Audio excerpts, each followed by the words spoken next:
In this video, we're going to tackle one of the biggest decisions that any songwriter or musician faces, and that question is, should I enroll in a music degree?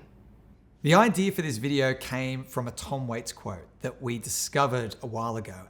For a songwriter, you don't really go to songwriting school. You learn by listening to tunes, and you try to understand them and take them apart and see what they're made of, and wonder if you can make one too.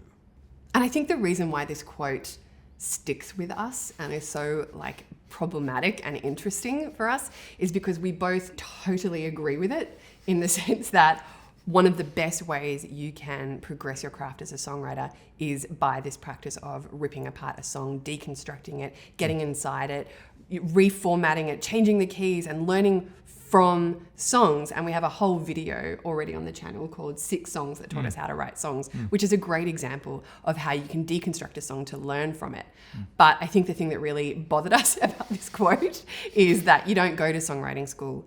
We both went to songwriting school. And we currently teach at songwriting schools. We totally teach at songwriting schools. So we have this very strange insider perspective into what it means to actually get a music degree, and also what it means to be on the other side of teaching in a music degree. And I think we both understand the value of it. So in this video, what we wanted to do is actually kind of deconstruct this quote a little bit, but really to answer this question of, do you need to go to songwriting school? Do you need to go to music school? How do you actually learn to become a better songwriter, whether or not you go to school or you don't?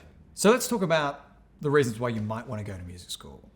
One of the first reasons is they structure and curate the information for you. It's beautifully put together, it's packaged, it's laid out in trimesters or semesters, and so it's there in a way that allows you to easily absorb it with people who can guide you through it. Yes, and I also think that one of the biggest problems when you hit this decision point is that you don't know what you don't know. You know, you might know something and you want to progress, but you're not sure what is the right information. Colleges and universities are really good at sequencing that out in a logical progression that's extremely efficient, and they tell you.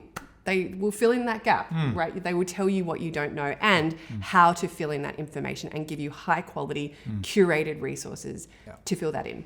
And part of that is the expert feedback you get when you're at college or at uni. And this comes in the form of mentors and tutors and lecturers. They have a lot of industry expertise, and they're amazing people to bounce off because they've seen a lot of stuff, they've done a lot of stuff, and they're there to essentially try and help you out, try and create shortcuts for you, not in a cheating kind of way, in a way that, lets you lean on them and their experience. Another reason why people choose to go to music schools is because you have an inbuilt supportive community, right? There's a group of people, both students and staff and faculty, who are all inherently invested in the same thing, coming together. You can also collaborate much more efficiently. I definitely did way more collaborating at music school than I have after music school. I think it's just a reality. It's kind of part of this structure of learning for the most part.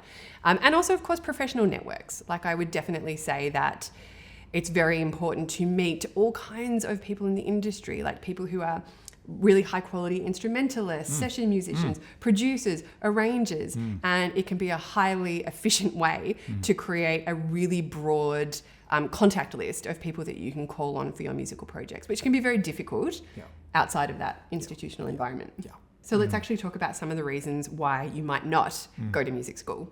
So one of the big reasons why you don't need a music degree is because all of the information that you get at university is available for free on the internet. That is just a reality. This idea that there is a content wall and the only way to break through the content wall is to go to university is not true. We are absolutely in the information age. It's all out there, right? But the flip side of that is it's a complete mishmash. It's I think the problem for people is going, yes, I actually know that. I know that there's really high quality information out there on the internet, but I don't know where to find it, and I don't want to waste hours looking at the wrong stuff. And this is a genuine concern for people, because even though all the information is there, the real concern for some people is that they'll go down a particular path, commit lots and lots of hours to practice, and then find out later that it possibly wasn't the best way of doing it. It possibly wasn't, the right strategy for them.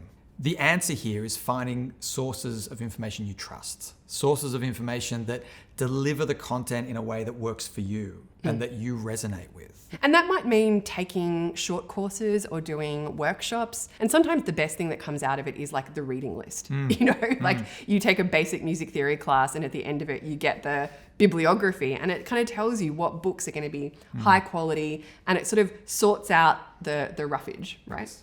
Another reason why you might not want to go to music school is because you have to study units that you may not be that interested in. An undergraduate degree is comprised of some core units, and depending on whether you do performance or songwriting or something else, you'll have those core units, but there'll be all these other units you need to do as part of that undergrad degree. And for some people, that just doesn't work for them. They're on a particular mission, they understand what they want to get better at, and they don't want to spend 2 or 3 years doing these other subjects as part of that progress. Yeah, and usually a music degree falls under a liberal arts rubric and you need to kind of do, I think, 25 to 30% of courses that actually aren't music related. And on that note, if you're a particular kind of learner, so if you've got a kinesthetic learning style or a very visual learning style, those kind of people, really learn by doing. And sometimes you'll find yourself in a situation where you're watching a lot of lecture material, a lot of degrees still have to be run by delivering verbal or written lecture material. And so again, knowing the way you learn or the way you like to learn is a big part of making this decision. And another really important thing that can happen when you institutionalize yourself is that you're moving something that is your intrinsic motivation, which is to say for a lot of musicians and songwriters who get to this point, it's your passion. The burning fire to learn this stuff comes from inside you. It is your personal motivation. There is a lot of psychological research that actually shows when you take something that is intrinsically motivated and then put it into a context where suddenly it is extrinsically motivated, which is to say you are receiving some kind of reward or punishment for your work from someone or something external. And by punishment, I don't mean like a slap on the wrist. I'm not talking about corporal punishment. I simply mean like receiving a grade for an assignment. A judgment. A judgment can either be a reward or a punishment. That is an extrinsic motivator, right? Like I'm doing this thing not because I want to do it. I'm doing it because I'm trying to please someone else. Or I'm trying to get that grade. Yeah. So look, a music school can be this kind of conundrum because you are taking something that is intrinsically motivated and turning it into something that is extrinsically motivated, and that can really impact your motivation to do it and your relationship with your craft. And we're not also saying that grades are a problem. Grades for some people are not a problem, and this is why it's personal. For some people the grades are a real motivator. They push them along, they inspire them to do their best work. For other people it is a real problem. Finally, we have to mention that cost is a factor. These degrees are super expensive. They're not cheap. And, expensive is a relative term, but they do cost you. And even if you have fee help, even if you have some sort of system that allows you to pay them back later, that money is not invisible. It doesn't disappear. It is still there as a debt. And so that is a factor that a lot of people have to think about when enrolling in these colleges. Absolutely. And I think that another really important thing to remember is that there's no job opening for you at the end of a music degree. It's not like getting a law degree or getting an accountancy degree. Getting a law degree, you have to have the law degree to apply for a job as a junior lawyer. That's a requirement. It's a barrier to entry to the profession. A music degree is not a barrier to entry to the music profession. You do not need a degree to be booked on a main stage at a festival. Absolutely No one not. cares No whether one you've cares. got the degree or not. Your body of work is everything. So those are some reasons to consider for and maybe against the idea of going to music school. But I'm interested to know, Benny, just in terms of a personal story, why did you go to music school? What were your reasons? I was really frustrated as a musician in the sense that I could play guitar, I thought, reasonably well, and I was writing a lot of songs.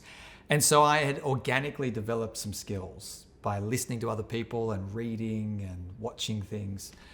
But I felt like there were all these holes, like my knowledge was just Swiss cheese, holes everywhere. So that was really just a sense of frustration. So I enrolled in music school. And I went to Southern Cross Uni. Jim Kelly was the head of the program there. And the thing he said to me, which changed my life and, really got me very excited about being there, was he said, I'm going to take 10 years off your practice. All I could think was, amazing. You're about to save me all this time that I would have wasted possibly practicing the wrong things, going in the wrong direction, applying the wrong techniques. And so having him there with 40 plus years of experience to say, I'm going to take your hand and I'm going to guide you through this and I'm going to make you really good at this thing you want to be good at. And I'm going to take 10 years off your practice. That for me was huge. So that's why I went and stayed. Yeah. Why did you go? Why Berklee College of Music? What happened? Yeah, I mean, I think that I went for similar reasons. I had been writing and performing and touring and recording as a songwriter in Sydney and had recorded 2 albums, but I had never had formal music education. And I think I had just hit that wall of kind of like, I want to get better and I don't really know how. I don't know exactly what I want, what I need to do essentially. And I just wanted that kind of guidance and that structure. And I think that's probably also age related, like we were both in our kind of early 20s when we made that decision. And I think we sort of had the freedom and open-mindedness to a certain extent to make those decisions at that point in our lives, right? And it would be very different if we were at that decision point now in this moment in our lives. So it sounds like we both had a similar story where we were frustrated with our own playing. We were kind of stuck in a rut. We wanted guidance. We wanted more information. And we did it through formal education. We did it through enrolling in colleges. But one other thing that just came to mind hearing you talk about your experience was that I really feel like I learnt how to learn. I learnt how to teach myself from the people who taught me at college. And you're like an ideal university student. I reckon if a dean heard you say that, they would be like, job is done. But it was huge. I mean, Jim Kelly said this thing. He said, I get you for 3 hours a week. You get yourself for all the other hours. So you should learn how to teach yourself. And that kind of stuck with me where I thought, wow, I'm not going to have him there to hold my hand. I'm not going to have him there to point out when I'm not doing it properly. And that really set me on a path of teaching myself from then on. I think the other kind of common theme with why we went to music school was, as you said, this idea that we both experienced this feeling of like the information is out there, we just don't know what it is, and we need to access it. And I think certainly in the era that we went to music school, which was kind of like the early mid-2000s, that was sort of true to a certain extent. Like the internet and the plethora and quality and structure of information was not actually out there, and was much more dubious. But these days, it's not that way. I mean, a lot of these colleges and institutions since then have made publicly available access to these short courses. And it is 100% our intention to also create online courses for people that are interested in the way that we teach this stuff and how we think about that. And in fact, what I'm going to do is put in the video notes a link. And if you go to that link, you can kind of sign up as an expression of interest to say, yes, please let me know when those courses are available. And that will be helpful. I can just get in touch with you straight away, but it might take a little while. We'll get there.